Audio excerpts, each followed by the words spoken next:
Reconstruction of Ummah. DailyMarkers.com. مدد کا نظام اور غیبی نصرتوں کا سلسلہ انبیاء تک موقوف نہیں ہے.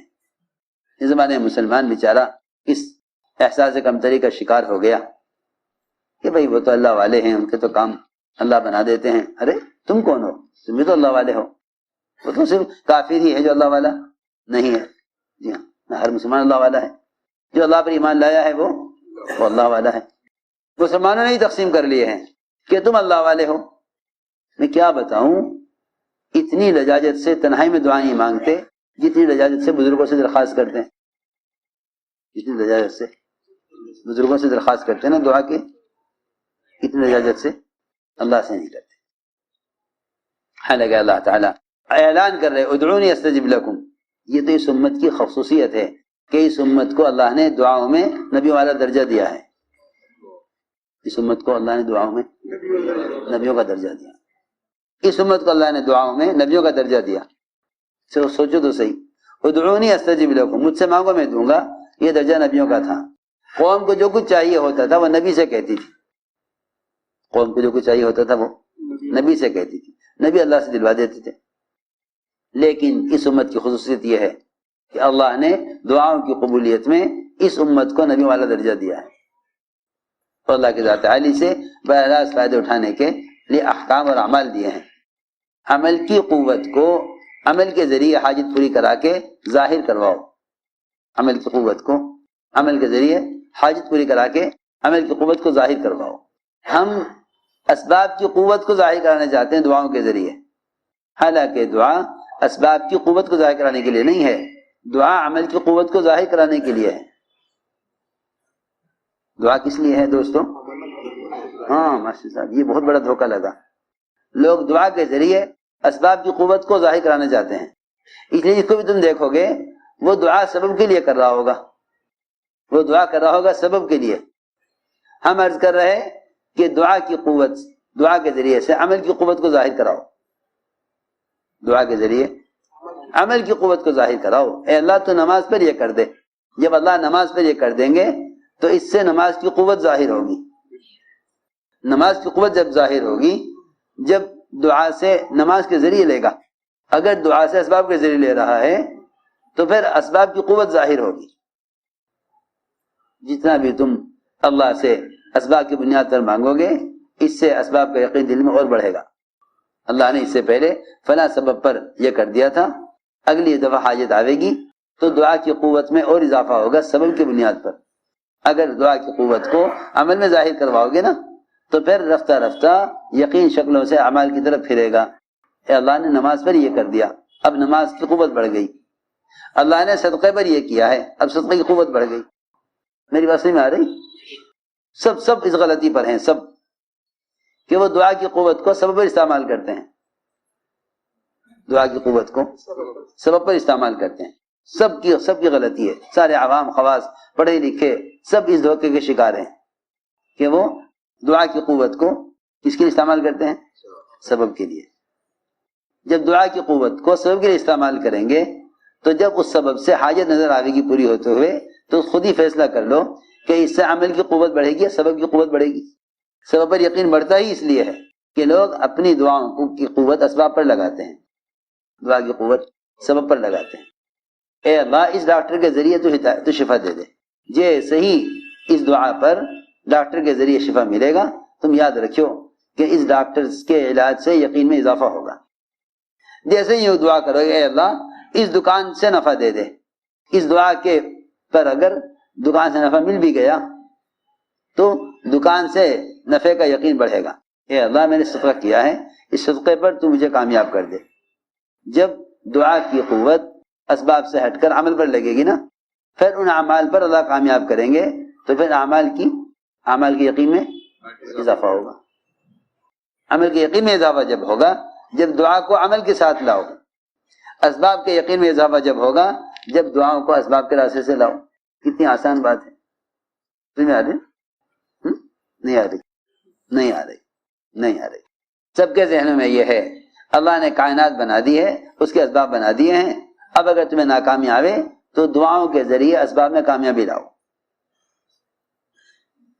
دعاؤں کے ذریعے اسباب میں کامیابی لاؤ. حالانکہ دعائیں بالکل ناکارہ ہیں, دعائیں بالکل ناکارہ ہیں, دعائیں بالکل ناکارہ ہیں جب تک کہ دعائیں اعمال کے ساتھ نہ جڑیں. دعائیں بالکل ناکارہ ہیں, ساری دعائیں بے پرواز ہیں, ساری دعائیں بے پرواز ہیں جب تک دعائیں اعمال کے ساتھ نہ جڑیں.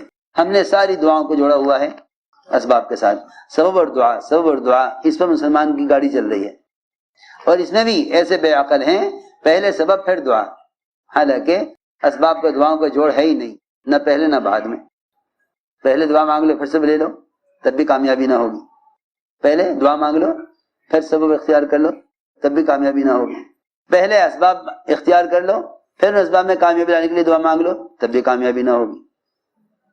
دعا کا سبب کا جوڑ تو ہے ہی نہیں, دعا کا سبب کا جوڑ تو ماسٹر صاحب ہے ہی نہیں, کہیں ملے گا ہی نہیں, اس کا ثبوت ملے گا ہی نہیں.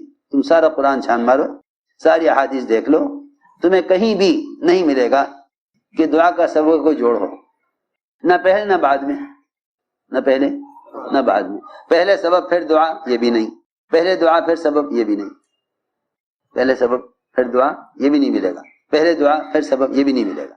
پھر آخر اصل بات کیا ہے؟ سب کے ذہنوں میں سوال ہونا چاہیے, پھر اصل بات کیا ہے؟ کہ اصل بات یہ ہے کہ اللہ نے دعاؤں کو عبادات کے ساتھ جوڑا ہے, دعاؤں کو عبادات کے ساتھ. ایاک نعبد و ایاک نستعین سب سے پہلی دعا ہے قرآن کی. ہر نماز کی سب سے پہلی قرأت ہے ایاک نعبد و ایاک نستعین. ہر رکعت میں جہاں سے چاہے پڑھ لو, لیکن سورہ فاتحہ کا پڑھنا لازم ہے, سورہ فاتحہ کا پڑھنا لازم ہے. اس میں ہے ایاک نعبد و ایاک نستعین, اے اللہ تیری عبادت کرتے ہیں اور تجھ سے دعا کرتے ہیں. دعا استعانت ہے, دعا استعانت ہے. اس کو جوڑا ہے اللہ نے قرآن میں عمل کے ساتھ. یہ نہ فرمایا تم تجارت کرو دعا کرو, ہم تمہیں دعا پر تجارت میں کامیابی دے دیں گے. تم دعا کرو زراعت کرو, ہم تمہیں دعا پر غلہ دے دیں گے. تم دعا کرو حج اختیار کرو, ہم تمہاری حفاظت کر دیں گے. دعاؤں سے اسباب کے ذریعے کہیں کامیابی کا وعدہ نہیں ملے گا. دعاؤں سے اسباب کے ذریعے کامیابی کا وعدہ کہیں نہ ملے گا. جب یہ نہیں ہے کہ اپنی دعا پر, تو پھر دوسروں کی دعا پر کیسے کامیابی مل جائے گی؟ اب یہ رخ پڑ گیا, عوام تو اسباب اختیار کریں اور مشائخ ان کے اسباب کے لیے دعائیں کریں. ہاں آپ دیکھو گے جتنے بھی دعا کے پرچے آئیں گے سب میں لکھا ہوگا کارخانہ لگایا ہے آپ دعا کر دیں. ایسے بیچارے اجی ایک اینٹ پڑھ کے دے دو, وہاں دکان لگا رہا ہوں, وہ اینٹ رکھ دوں گا اس پہ دکان پہ, اس سے برکت ہو جائے گی. ہاں پہلے عقیدے بگڑیں گے پھر اعمال بگڑیں گے, پہلے عقیدہ بگڑے گا پھر عمل بگڑے گا. کارخانہ لگا رہا ہے, بزرگوں سے اینٹ پڑھوا کے لے جاوے گا, اس کی برکت سے کارخانہ چل جاوے گا. جب تیرے اپنے عمل کی برکت تجھے نظر نہیں آ رہی تو دوسرے کے عمل کی برکت کیسے نظر آ جائے گی؟ میں یہ عرض کرنا چاہتا ہوں, سب نے مل کر یہ فیصلہ کر لیا کہ عوام اسباب اختیار کریں اور مشائخ ان کے اسباب کے لیے دعائیں کریں. تو میں صاف سب سے عرض کر رہا, یہ بات یاد رکھیو کہ کہیں نہیں ملے گا سبب اور دعا کا جوڑ, کہیں نہ ملے گا سبب دعا کا جوڑ کہیں نہ ملے گا. جہاں ملے گا عمل اور دعا کا جوڑ ملے گا. عمل سارا قرآن چھان مارو, استعینوا بالصبر والصلاۃ, دیکھو استعینوا بالصبر والصلاۃ, مدد لو اللہ تعالی سے صبر اور نماز کے ذریعے. کیا مطلب ہے کہ صبر کا مطلب تو یہ ہے کہ حرام سے بچتے رہنا, حرام سے بچتے رہنا. یہ تو دعا کی قبولیت کے لیے پہلی شرط ہے, اور اس کی دعا کو آگے بڑھانے کے لیے کہ وہ عبادت ہے نماز. پہلے صبر پھر نماز. نماز ہے اور دعائیں ہیں, نماز ہے اور دعا ہے, تب بھی دعا قبول نہ ہوگی.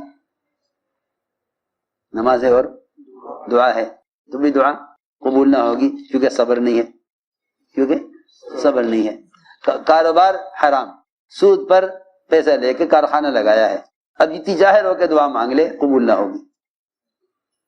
پھر آگے شکایت کرنے کہ جب نماز سے کامیابی کا وعدہ تھا تو نماز پر کامیابی کیوں نہیں ہوئی؟ نماز پر کامیابی کیوں نہ ہوئی؟ کہ کیسے اگر کامیابی ہو جاتی جب نماز اور دعا دونوں کھوکھلی ہیں، کیونکہ حدیث میں آتا ہے کہ حرام کاروبار پر جو دعا مانگی جاتی ہے وہ دعا اللہ کے یہاں قبول نہیں ہوتی۔ اللہ کے یہاں سے جواب ہوتا ہے تیری دعا کہاں سے قبول کر لوں؟ کھانا حرام کا، پینا حرام کا، پہننا حرام کا، سب کچھ تو حرام پر اللہ سے کہہ رہا کہ اللہ تو یہ کر دے۔ تو میں نے عرض کیا کہ پہلے صبر پھر نماز، پہلے صبر پھر نماز، کہ پہلے تم حرام سے بچ کر آؤ عبادت کی طرف، پہلے طہارت پھر عبادت، پہلے طہارت پھر عبادت، ایسا ہی ہے نا؟ پہلے طہارت پھر عبادت۔ طہارت یہ ہے بدن کے خون کو بھی پاک رکھو، بدن کے خون کو بھی پاک رکھو حرام کمائی سے، بدن کے خون کو پاک رکھو حرام کمائی سے، تو پھر تم عبادات کے ذریعے اللہ سے جو چاہو گے کروا لینا۔ تو میں نے عرض کیا کہ بجائے اس رخ پر چلنے کے کہ دعا اور اسباب، ہرگز نہیں، دعاؤں میں اسباب کا تذکرہ اسباب کا یقین کرواتا ہے۔ جو لوگ اپنی دعا میں اپنے اسباب کا ذکر کرتے ہیں نا اللہ سے کہ اللہ یہ دکان ہے، اللہ یہ زمین ہے، یہ اسباب کا یقین دعا میں اسباب یاد دلاتا ہے، اسباب کا یقین دعا میں اسباب یاد دلاتا ہے، اسباب کا یقین دعاؤں میں اسباب یاد دلاتا ہے، اور اعمال کا یقین دعا میں اعمال یاد دلاوے گا۔ کتنی آسان بات ہے، عمل کا یقین دعا میں عمل یاد دلاوے گا، اور سب کا یقین دعا میں سب یاد دلاوے گا۔ اب تم دیکھ لو، اگر دعا میں اسباب یاد آ رہے ہیں تو یقین دعا پر نہیں سبب پر ہے، اور اگر دعا میں اعمال یاد آ رہے ہیں، اگر دعا میں عمل یاد آ رہا ہے تو پھر یقین عمل پر ہے۔ بہت آسان بات ہے۔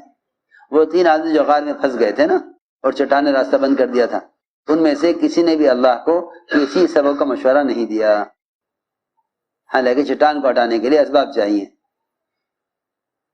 چٹان کو ہٹانے کے لیے اسباب چاہیے، لیکن آپ دیکھ لیں پورا واقعہ، تینوں نے اپنا عمل پیش کیا نا اللہ کے سامنے۔ کیوں بھائی؟ ایک نے معاملات میں احسان کا، ایک نے معاشرے میں احسان کا، ایک نے اخلاق میں احسان کا، تینوں نے عمل پیش کیا۔